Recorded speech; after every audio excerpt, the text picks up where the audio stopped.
And welcome to everyone who has just joined. Thank you all for joining us. You'll see we have a couple poll questions up in the room. If you could take a minute to answer those, we would appreciate it. We would like to welcome you. And thank you all for joining us on time. We'll get started here in just about 2 minutes. So while you're getting settled, please go ahead and take a minute to answer the poll questions that we have up on the screen.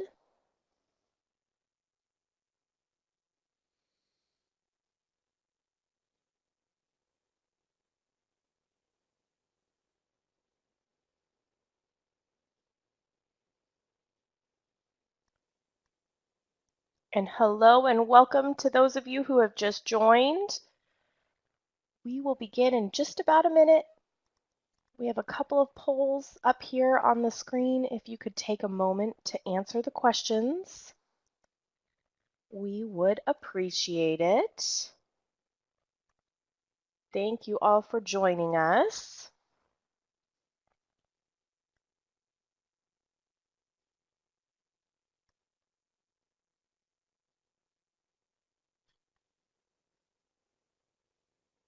And welcome to those of you who have just joined.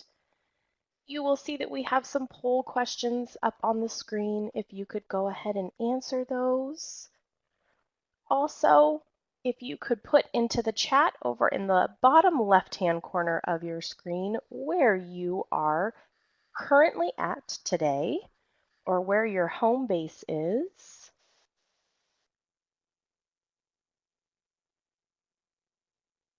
All right. It looks like we've got a couple more folks trying to join. Maybe we'll give them another few seconds and then we'll get started. Again, to those of you who have joined on time, we greatly appreciate it. And then just a last reminder, we do have these poll questions up on the slide. If you'd like to take a moment to please answer them, we would appreciate it.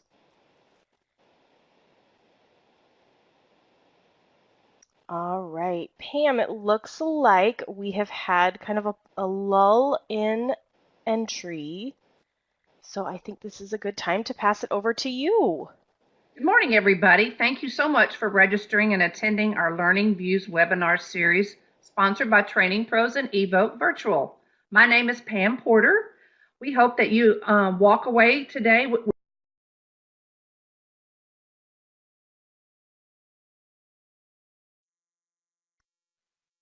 Uh-oh, Pam, I think we lost you. Are you there? informed. Yes, I am. Oh, there you are. Thank you. Okay. TrainingPros and Evoke Virtual are partnering on this Learning View webinar series because we want to share the latest developments that TrainingPros and Evoke Virtual are observing with our clients. TrainingPros is the leading provider of contract learning and development talent in the U.S. We provide organizations the talent they need to design, develop, and deliver training solutions to their organizations when they do not have the internal capacity or expertise. We provide instructional designers, technical communicators, e-learning, mobile learning, developers, trainers, facilitators, and organizational development consultants. Our clients work with local relationship managers who are from the L&D industry, who invest in learning our client's business, and we can consult on the right staffing solution for that project and organization to provide the right talent the first time. Evoke has helped people become strong communicators at small businesses and Fortune 500 companies, both domestically and internationally, for over a decade. Their business model focuses on developing team communication and collaboration that brings the potential to evoke success. The organization provides solutions to meet needs in the virtual world. Their goal is to transform and unlock the team's potential. Evoke offers a well-tested framework and coaching to help build skills that support communicators virtually or in person. Today, over 80% of the global workplace now works as part of a virtual team. As leaders, we continually have to adapt to changes in location and capabilities in order to build an effective virtual team. Your team's ability to meet organizational outcomes is impacted by more than just geography. Virtual leaders have to bridge the virtual distance to engage a global team successfully. Today, we will learn 5 simple questions to evaluate yourself, and you will be able to identify what you need to do to grow as a virtual team leader. Thank you so much again, and I'll turn it back to Megan. Thank you, Pam. And thank you all very much. I would now like to take a moment to introduce you to our instructor for today. Laura Pierce is the co-founder of Evoke Virtual as their presenter, and they are going to want to stay in the end because you are going to give away 2 seats in an on-demand virtual presentation class. So Laura, I would like to hand things over to you to get started. Thank you so much, Megan, and hi, everybody. I'm so glad to be here. It's going to be a great discussion. Looking forward to getting your input. I'm going to leave these polls up because they're so important. One, I see we've got a mix. We've got folks that are managing teams actively. We've also got folks that are members of team and also support them. One thing I'm intrigued by is the big challenges that you're all facing. You're consistent with all of your colleagues. I'm seeing that establishing trust is a key issue, having colleagues that don't participate, follow through of team members. Wow, thinking about the virtual world that we're in. And as Meg mentioned, one of the important things that we've done is we're expanding, and I so appreciated Pam's comments and introduction, is that we have launched some great tools to help you even expand your skills further, particularly with your remote teams. And I do want you to stay on the line because we've launched a great on-demand program that will allow you at any time or place, and I should have said good morning, good afternoon, good evening, because we are a worldwide group today, is to stay on the line because our new on-demand communicator edition will allow you to really develop these foundational skills for communicating virtually. Let's take a look at what you're all saying because we know now, and it's been proven time and time and time again, that over 80% of the global workforce works as part of a virtual team. Now there's some good things and some challenges with that. One of the things that recently an RW3 survey uncovered was that the top 3 characteristics of a virtual teammate, boy, doesn't this match the big challenges that we're facing? Collaborative, shares information, proactively engaged. Here's the thing that I find intriguing. In a recent Siemens report, they also said that only 44% of folks working on a virtual team found that it was as productive as working with a co-located team. So think about it. Only 44% thought that it was productive. And I'll be curious, we've got our insights box open for all of you in the room. Feel free to type in your responses to that. Only 44%. Is anyone surprised? You can give me some feedback. Or if you agree that that often is the case, give me a hand raise. As Meg mentioned, that's up there at the top of the room where you see our little man there. And you can give me some feedback by giving a raised hand. How many of you feel that many of your team members or your groups feel that things are unproductive when they're working on a virtual team? Give me some. Oh boy, I'm seeing a lot of hand raises on that. Yeah, Michelle, Brian, Janae, Jana, Kim, Catherine. That's really often the case. So the questions we need to ask ourselves, and that's why we're here, is as virtual team leaders, what do we do to start helping with that?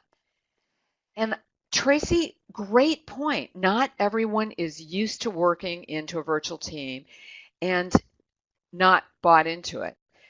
Tracy, they're going to have to change because the bottom line is this isn't going away. This is now the new business norm within that. Let's take a look at, and I think you're going to find it's quite consistent with what you say are the big challenges, These are what recent surveys, matter of fact, a survey that we did last year of over 150 leaders in both virtual, in virtual teams and others. What are the top characteristics of virtual leaders? You all have it. It absolutely is exactly what we have here.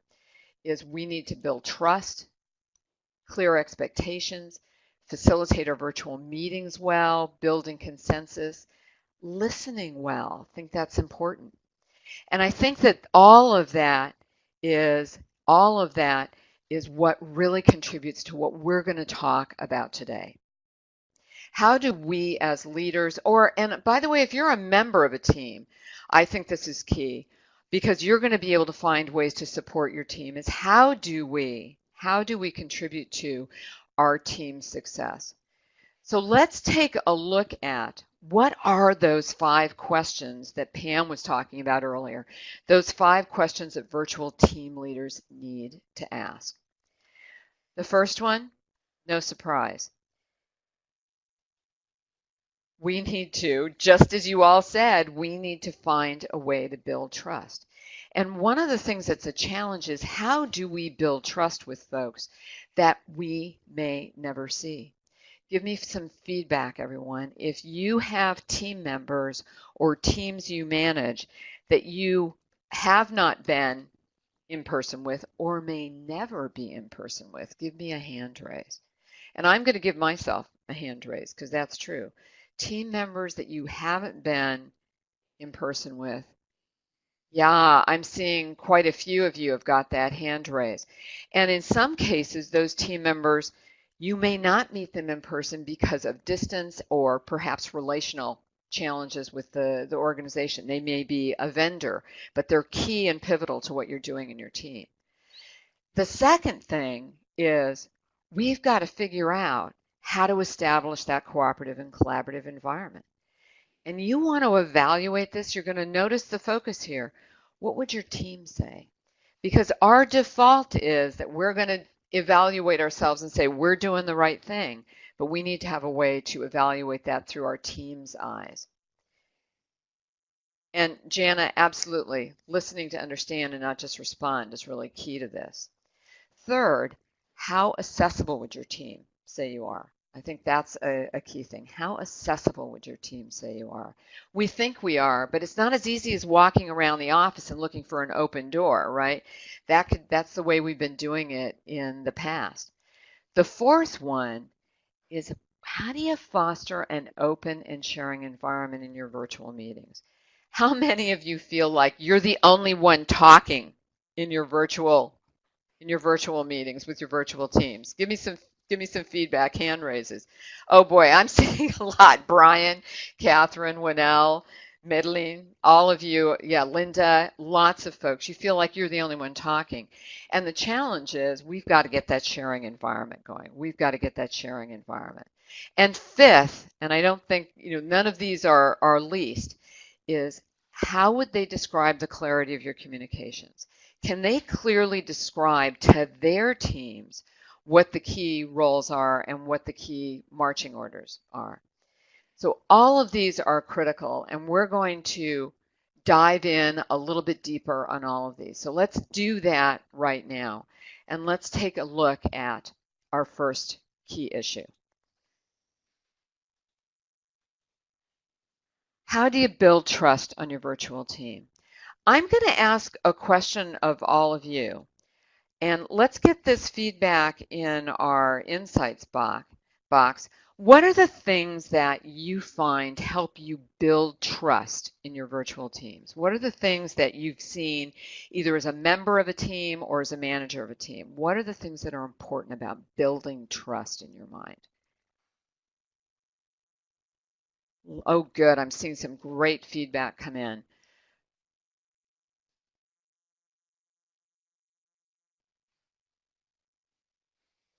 Jana, I love that. Prepping them so that you'll be calling on them, keeping things confidential. Cara, that's so crucial. And we'll talk a little about the challenges that we have because I bet you a lot of you are in open office settings. Yeah, how do you hold people accountable, Tracy, and get those clear expectations? It's about following, being available, Dean. Absolutely.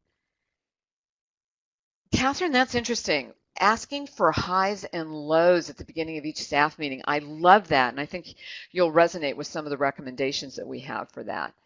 Yeah, asking questions, having open conversation. Being supportive, Brad, rather than being bossy. I know if we're the boss, we don't want to be bossy. We want to be supportive. For a lot of us, we're big fans of the servant leader and others. And middling, a little empowerment goes a long way. How do we pass the baton? So let's look at this. Let's look at this a little bit from both the side of co-located teams and others. And what we know are that the symptoms of a trust gap are when you start to hear things like, I'm nervous, and I'd be curious from getting a hand raise from all of you. How many of you, when you get a call in the past, we'll keep this confidential, but how many of you have felt like that? You get a call only for updates or when there's a problem from a boss or from someone that you work with. Boy, I'm seeing a lot of hand raises, and I could do the same. And it makes you feel nervous. There's a lack of trust in that. You're not a human to them. You're not a person. We can't walk around and get to know people's habits. Do they put cream in the coffee or do they use sugar? And you aren't seen as a resource. And I think that was one thing that I think was important that a lot of you talked about. So what does that mean for all of us as team leaders? Because it doesn't always feel easy to do that. For one thing, it's easier to get closer, isn't it, get closer to all of our teams and to help them when we can walk around. We can do casual meetings, hallway conversations, what we call water cooler, but minimally being able to go into the open office, into the kitchen and have that great conversation. And we get insights into their personal life. I can come into Kara's office and say, Kara, we have a meeting scheduled at 4. I'm going to have to leave right at 5 because my kids' football games are happening in the afternoon. Or I've got to go and pick up my mom and take her to the doctor. All of a sudden, we get these exchange of great information. And I know many of you have ways to do this. And even the most seasoned managers that we've worked with, it can be very challenging because we can go, wow, this is all the same stuff that I do as a good manager in person. You've got to be much more intentional about everything in the virtual room. Much more intentional in the virtual room. Yeah, Gina, I love what you're talking about and looking at meetings. Have enthusiasm, state participants' names, have inflection in your voice. And I want you to hold on to the names because we want to be able to be people. And I want to go back to that great comment, Catherine, that you made earlier about the highs and lows. When you're having a meeting with a group or with them individually, do a life check-in. Please make sure that you're being a human, having them be human with all of you. And don't just check in around the agenda. Try to find ways to routinely do that. And if you know a little more about the person, you can know what motivates them. And as a strength-based leader myself, I'm always looking for the things to enhance and to have that conversation. Now, this one's interesting, and I'd love to get your insights. When we say be vulnerable, I'm going to stop there a minute. What does that mean to you? If I'm a leader and I'm being vulnerable with my team, great, Dean, I'm going to be really curious about your feedback on this. Kim, I know you've got some feedback, Jana. Definitely, Dean, being yourself. Kim, I love that. Admitting mistakes. Yeah, letting them know you're a human too. Letting them know. And I think that is being humble. Janine, I love that word. And I think that vulnerability, that being a human, showing that you want that connection, starts to build trust. Because if I can be vulnerable, if I can share that I wish that there were different ways that I had done something. Or recently, I was working with a senior executive, and I was really humbled myself by when we met with his team to talk about some of the things that we'd uncovered and wanted to move forward with. he stopped a moment and he said, team, I'm going to need your help. And this is a virtual team. I'm going to need your help going forward because I've just been diagnosed with cancer. It's treatable. It's going to be great, but I'm going to need you to step in. And while that's a big example that humbled me, what instantly happened was the team rallied together. And we had a team in Belgium and a team in France, and we had a team in Malaysia, as well as New York and San Francisco. Think about how amazing that is. And Midland, I think that makes people relatable, and makes people willing to listen to you.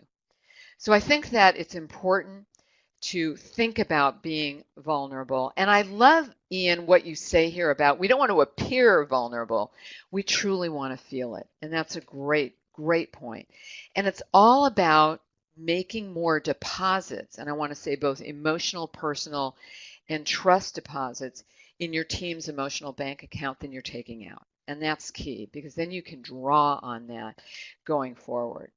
Wonderful comments. Love these in the discussion group. It's fantastic what all of you are coming up. So definitely learn from each other in that. Now, building that trust, we need to continue to look at how we do that. All of these build on each other. And another component is how are we doing? Remember, it was listen more, talk less, really, as a leader. How do we start establishing that cooperative and collaborative environment? Because that's going to be key, isn't it, to our ability to get people to start following through. And what are some of those symptoms that we see of a team that maybe is showing some signs that they're not collaborating well?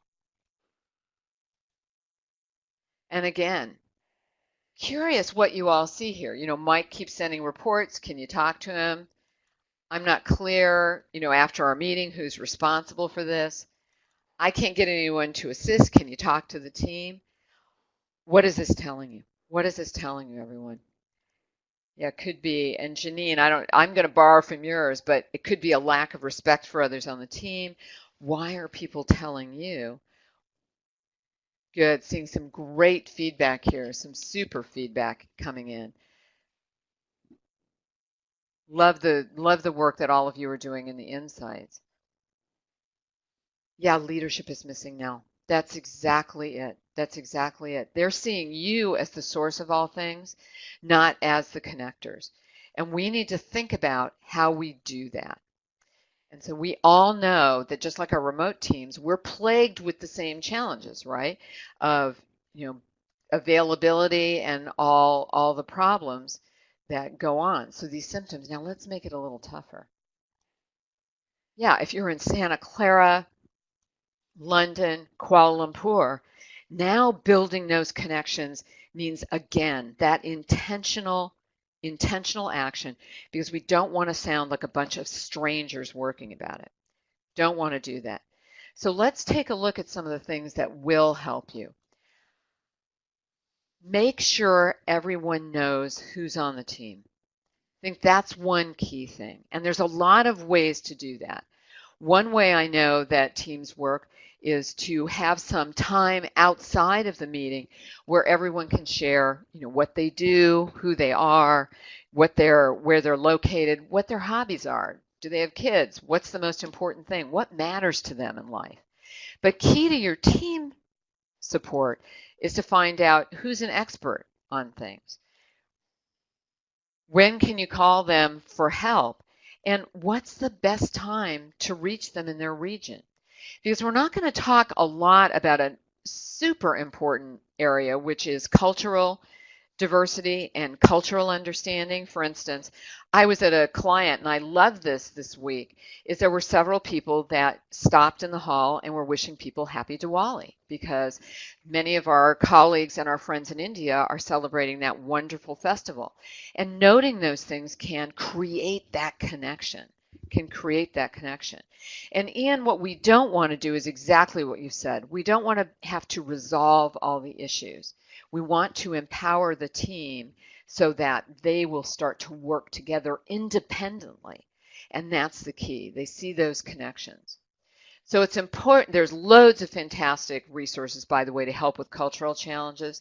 The key point that we want to make here is you have to help the team know who everyone is and what they can do and how you can help but not resolve the challenges.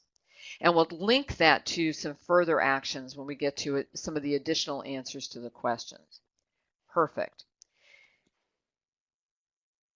How accessible would your team say you are to them, and in what ways? So those of you that are team leaders, but even those, let's do this, those of you that are on a team, give me some feedback. How accessible would you say you are to your team, or how accessible is your manager? Right there with our little man with a hand raised as a drop-down menu, give me a green check if you'd say, I've got a very accessible manager. My team knows when I'm available. Or an X if you're unsure or not quite clear. Give me some feedback. I'd love to know that. Great. Brad, Brian, Catherine, David, you all have good access.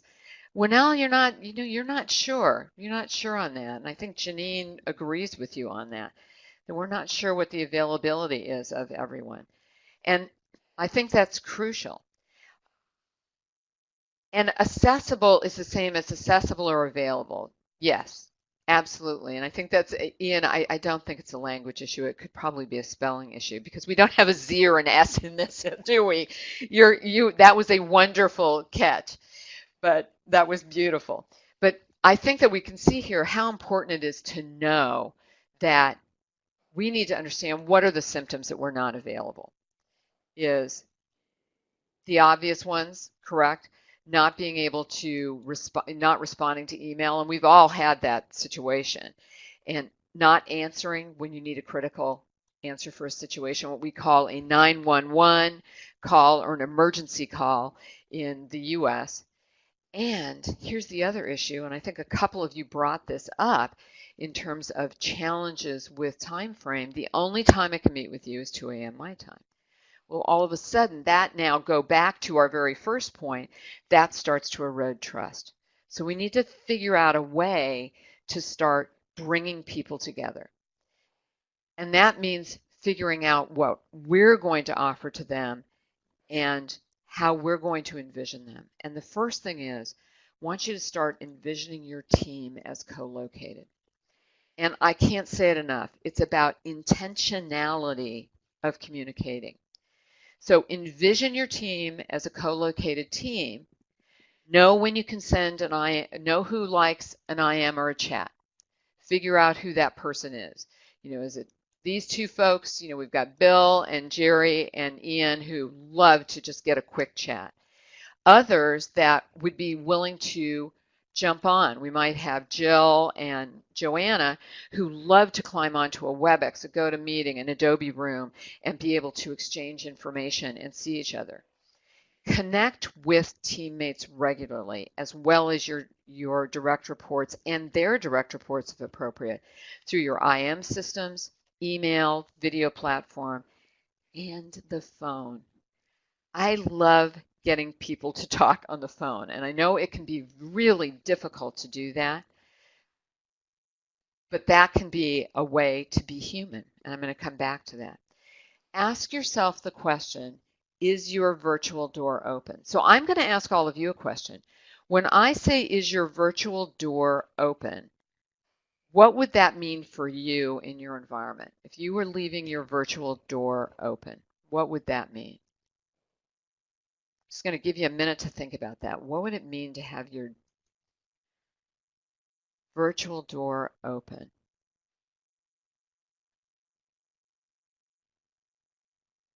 Responsive on email, phone within reason, always available. And Dean, I think that's one of the challenges we have, isn't it, when we're leading a team or on a team? What does it mean to be always available?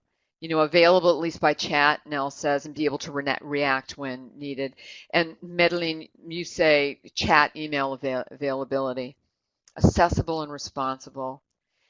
I think the key here that I want to say is one of the things we highly recommend in our managing virtual teams is you need to be able to have some agreements about what that is. What does it look like if there's a problem? What's the right method for communicating? What's the ways you're going to do that? For instance, in our company, if it's an emergency, it's through chat. So we instantly, the moment we see chat, we actually write 911, and that means that we're going to get back to the person within at least an hour, if not sooner. Email might be a little longer. We usually say by the end of the day. So whatever it is, Janine, you promised 24 hours. Make sure that there's some ways that people can access and make those agreements as a team. And I want to share with you something that if you're not accessible, if you're not sharing information, if you aren't having those kind of conversations, in the absence of information, I always say people will make up their own stories. And when people are ghosted, they make up stories that probably aren't flattering to you. And we don't want that to happen. We want to always be using our opportunities to build trust. And Nell, I love that. If you can open up free time in the day just for your folks to be able to walk up office hours, that can be a terrific thing to do. That can be a fantastic thing to do. And as we were talking about, the reality is that we've got to have those communication agreements. Those are the key things. And I've worked with a lot of teams and team managers and leaders who, throughout the global environment, they actually publish that. They publish that, and I think that that's great. And Tracy, it looks like you're publishing virtual office hours, and I think that's great. That's a great way to do that. The other thing, too, is you need to model that. And I'm already seeing that in some of the great answers there, is that you're modeling that behavior and that you've got those communication agreements. Now, I want to go to the dreaded subject of virtual meetings. Dreaded subjects. I'm sure we've all been in awful ones. Is, how do you foster an open and sharing environment? And boy, we could probably go crazy on this, all sorts of things on that. How would we foster that? So good already. I'm seeing people with the poll. I'd love to get your feedback. What are the challenges you have facilitating? Well, I'm seeing some great consensus here on that. I think that we've got a pretty easy one in that not all participants, not all your attendees to your meetings participate. There are people, as I always say, hiding out in the corners of your meetings, hiding out in the corners. Boy, a few people monopolize time. That's taken a close second here, folks. So I'm going to let a few more people get in here and give us some feedback on that poll that's right there at the bottom of the screen. Love this feedback. And that's very consistent with, how do we know that people are disengaged and what's the feedback that we have? One is, I think you all guessed it, a few people monopolizing the meetings with just his issues. Well, if that's the case for me, I'm going to recede into the background. The other is I'm going to go back to the time zone. We're always meeting at 11 p.m. And I'm seeing some great things in chat. It's very important to the team about communicating, quick and easy. Video teleconferences, Dean, we'll talk a little about that. Here's one that I think is crucially important to us as leaders, and that is covering too much. Because what happens, everyone, you can give me a quick piece of information in chat. What happens when time is up? You said it's going to be from 10 a.m. to 11 a.m. We're going to be, and boy, you hit 11 a.m. Jeannie, you need to keep to the agenda, but what happens when 11 a.m. rolls? Looking for some quick feedback there. Yeah, people stop listening and they hang up. They're gone. Click, click, click, click, click. And one of the things that can be missing is what several of you talked about at the beginning of this program, this workshop, was I need accountability. I'm not getting the kind of follow through that I want. So if you're consistently having to pull comments from the team and problems aren't brought up, those important issues and potentially conflict issues that often become one-on-one sidebars with folks, they're waiting to be little time bombs, and they'll impact the trust in the team. So a couple of things to think about. Are your meetings informative and engaging? And a couple of you did a great job. Denise, you mentioned advance notice. and asking the team for their feedback and things to be discussed. I love that. Starting to hand over some of that responsibility, accountability to the team for the meeting, not just taking that for yourself as the leader. And I love that. Linda, you're talking about, you have a small team, so you do a round robin, and I'm hoping that round robin is who's leading the team meeting and what kind of information is focused on. And you do want to make sure, and I love Kara, is don't disrespect our time and go over. It is disrespectful, and that is a big hit in trust. And I love that.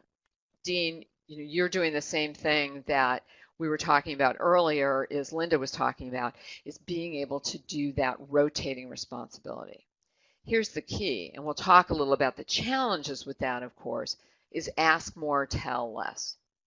And I think that's been a challenge. We get on these virtual teams, particularly if you're in a crunch. You've got something that you're moving forward with that you're on some crazy deadlines and you've had some big challenges in that, is you may want to tell and push and drive to the timeline. Ask what's going on. And I loved that several of you said setting the expectation that people are going to have to engage at the beginning and that you're going to call on them is important because you want to seek everyone's input. Vernon always laughs at me. One of my favorite lines is, you are not going to hide in the corners of my meeting. I'm going to pull out Denise and Linda and Ian and Kim and Gina and all the folks that have been interacting and those that have not. I want to hear from Flory and I want to hear from Jana. I want to hear from Kim and Kimberly. I want to make sure that everybody is interacting because they're all part of the team. And I do think it's important to always have an agenda, Janine, and also to listen, by asking for the agenda in advance, to listen for what may need to change, and allowing them to really develop, Jana. I think that's good, a plan. Now, I think this is interesting, Madeline. Too many hurdles are not necessarily a good thing. They can get stale and people will start to get disengaged. Love for you to give some more feedback, and we'll respond to that when we get some more insight into that. How do you make sure that everybody is heard in your team meetings? We've talked about calling on folks. What are some other things or other ideas that you have? And good, Madeline, I'm looking forward to your feedback on your comment in there. This will be great. Looking like we're getting some super feedback from everyone. Naming people and ask them. And now I've had, that's one of my favorite things to do. And people said, oh, you're putting people on the spot. Well, it's all in how you do it. If I were to say, and Nell, I'll use you as my guinea pig in this, my example, if I say, Nell, this was an important issue to you, I want to make sure that we get your feedback. By saying your name first, I'm giving you a little time to get re-engaged in that. And I think that you set that up right at the beginning of the meeting. I love, let team members, Kim, pass the baton, as I say. Yeah, giving a shout out to those you'd like example. Jana, that's a great way to do it. We might say, Jana, you're the expert on this. We'd love to get your perspective on what the plan is. And I think asking in advance, Winnell, is a great idea, particularly if you have a very introverted group. Let's think global economy a little bit. If I'm working with an Asia-Pac team, and I've done a lot of work with our wonderful colleagues in Malaysia, and I think we have a few from the Philippines with us today, is oftentimes being able to be prepared is a much more comfortable way to operate. So I think that those are fantastic ideas. And again, we keep coming back to thinking about the cultural diversity that you have and what's going to work well in our meetings. Now, what do we do about conflict about deliverables or other issues in our virtual team meetings? What do we do about that? And Ian, I'm going to borrow you and link what you're saying about conversations before about the content, because I think that's a great way to start bringing in that personal element, but you can also use that as a way to uncover any kind of conflict. And one of the things that I think can be a powerful tool, find a way to put it appropriately in your agenda, is never leave conflict sitting out there without giving it an opportunity to have some light shed on it. And one of the things that we've been working with clients on and urging them to do is, for instance, to add an obstacle and corrections section to the meeting. Now, someone earlier, and several of you did, talked about confidentiality. Give me some feedback, everyone. Give me a hand raise if you're in an open office setting where you don't have walls between you and your colleagues or the people that you're working with in your team. Give me some feedback, hand raise. How many of you, Michelle, Brian, I'm going to say probably a lot of you. I know Karen, Dean, we're in those open office settings. And the last thing that we want to do is have a confidential communication out in that open office setting. You're better off being in your home office, finding that one corner. I have to laugh. One of my clients told me that he went out in his car and made a phone call because he wanted to make sure that that confidentiality was preserved. In this case, our focus are huddle rooms. Dean, that's fantastic. Places where you can go and be private with that.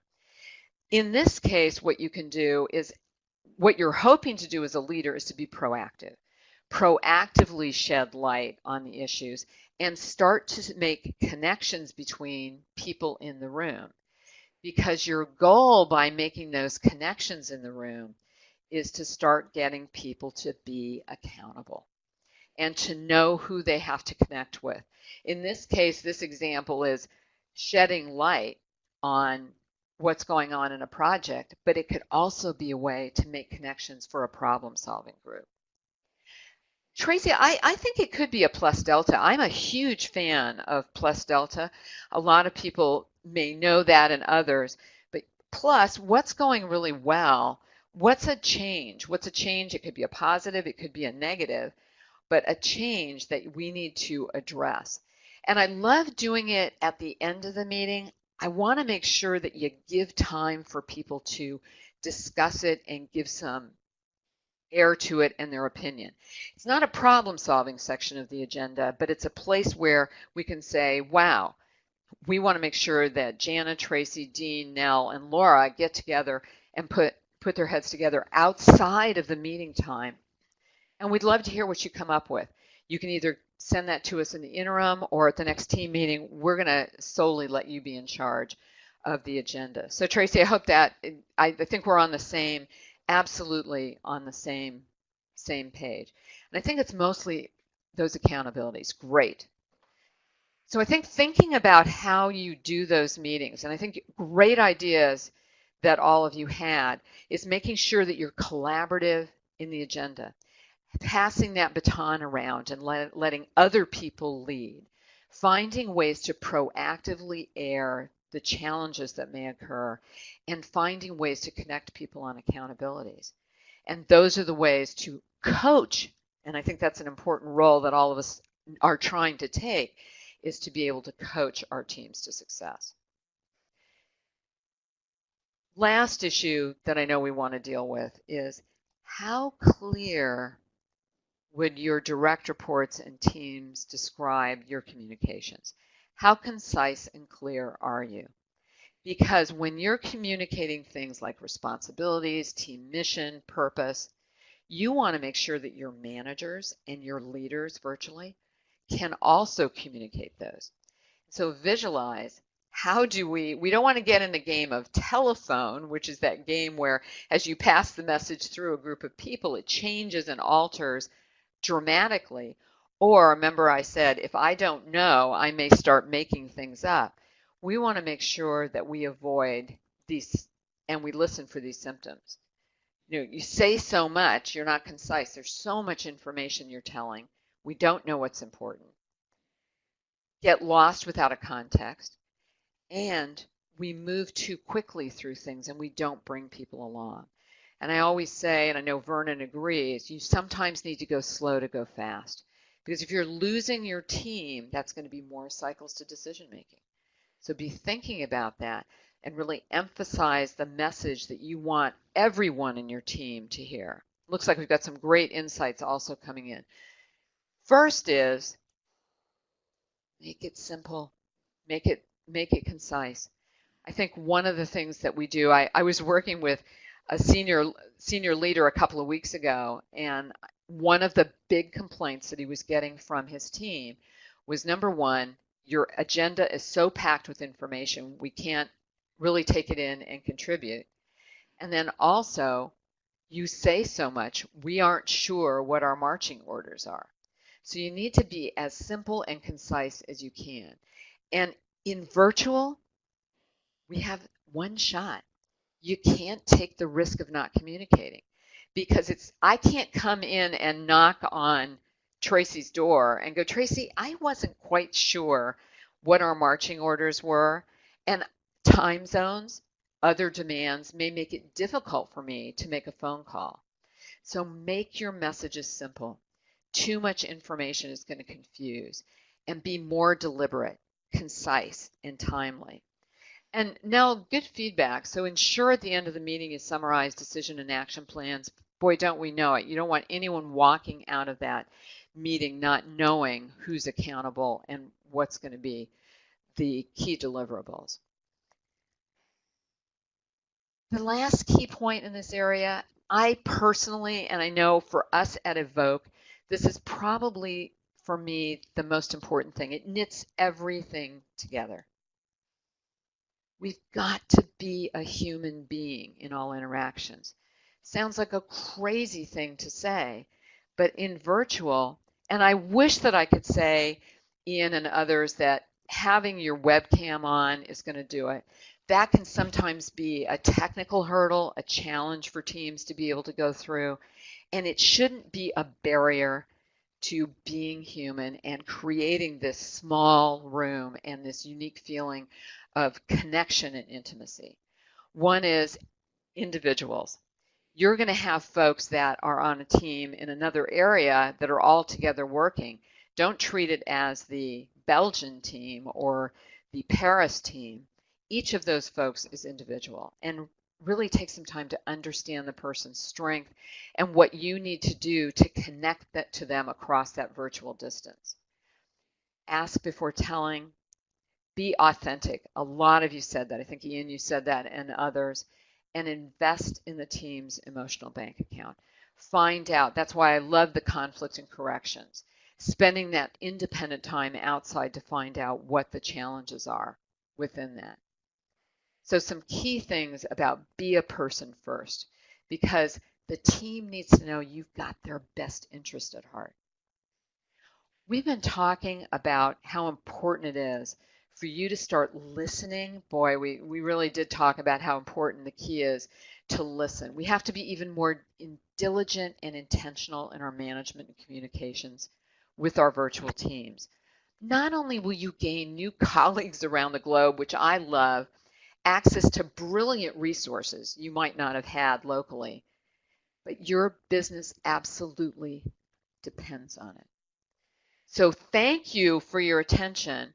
Before we get to questions, I want to reiterate the offer that we had at the beginning, because this is a great new offering and we've been getting super feedback on our new on-demand programs. It gives you an anywhere, anytime opportunity for your team to gain some of the skills we've been talking about. And the communicator edition of the virtual one provides a 6-lesson foundation approach. And in as little as 3 hours, a lot of our clients have told us that they've gained skills they can immediately apply.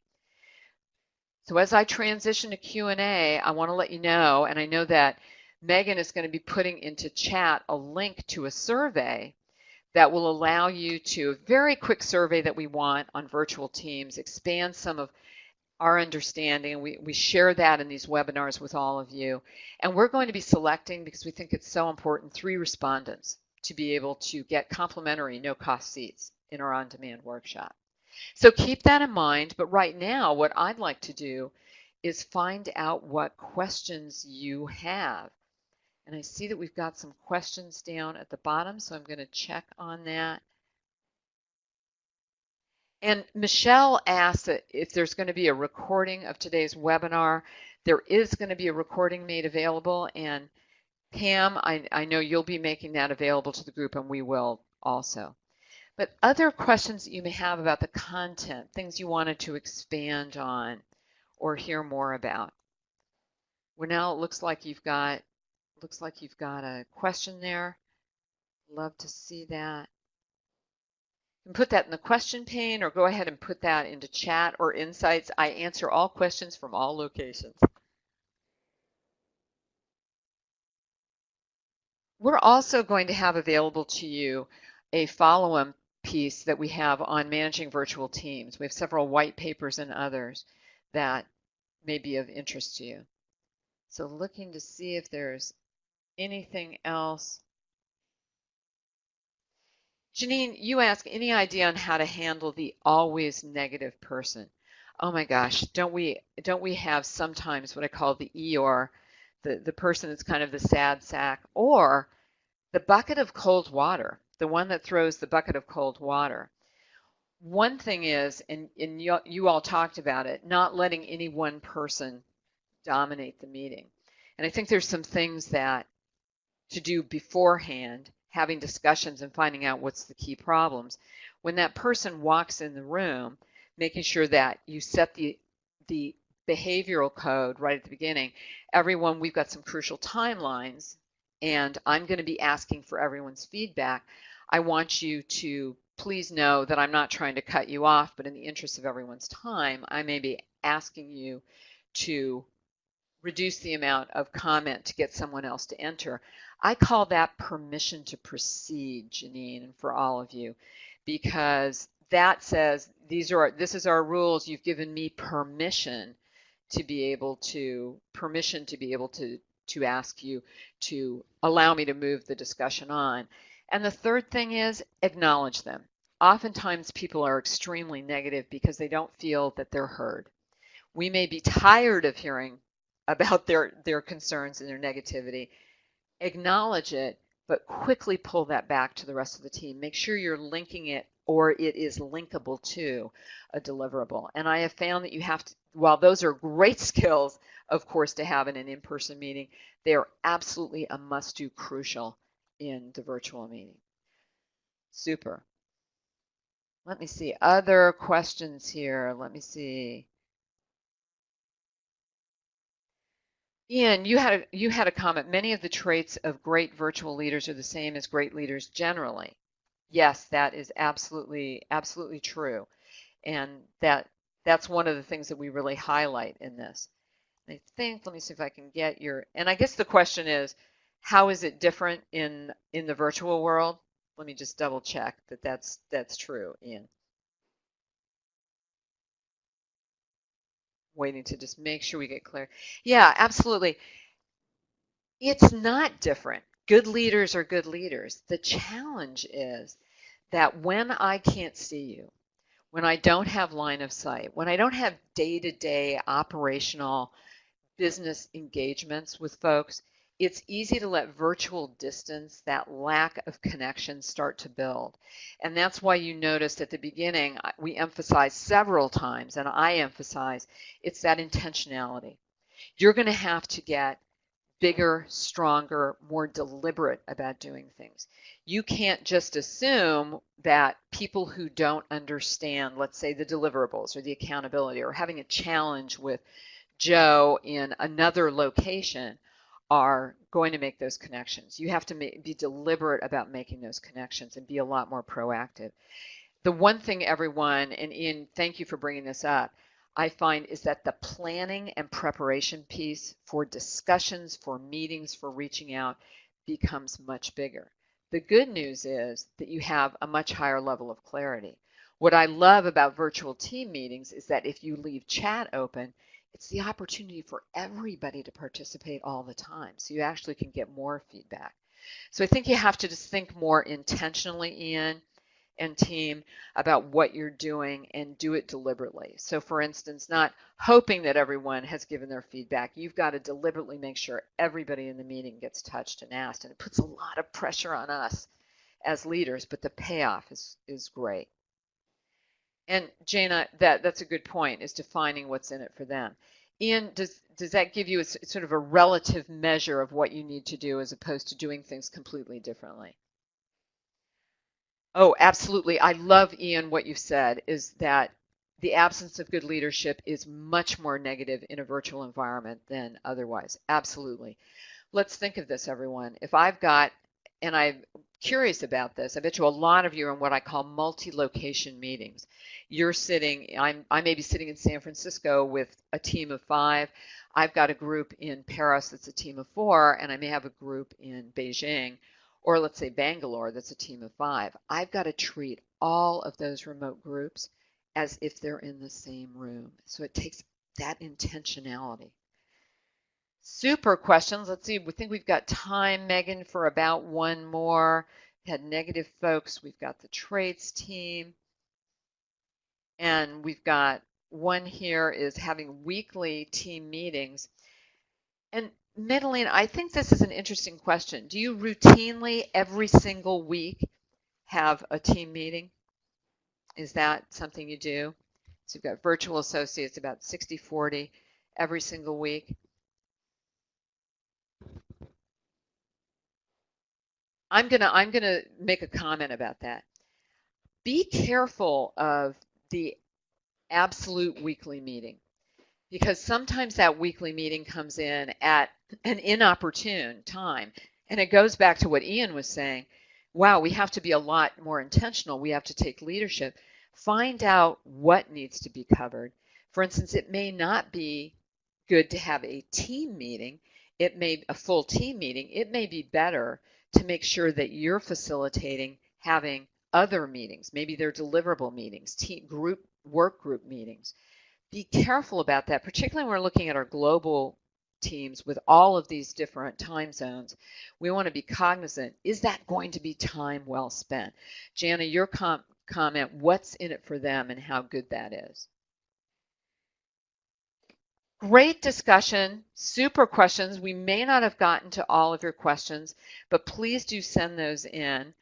And again, make sure that you take the opportunity to do that survey. We would love to have you have the opportunity to draw on this fantastic information in the Communicator Edition. We want to thank you for your time. There will be a link for you. And again, have a great week. Good morning, good afternoon, good evening, everyone, and thank you again for your attention.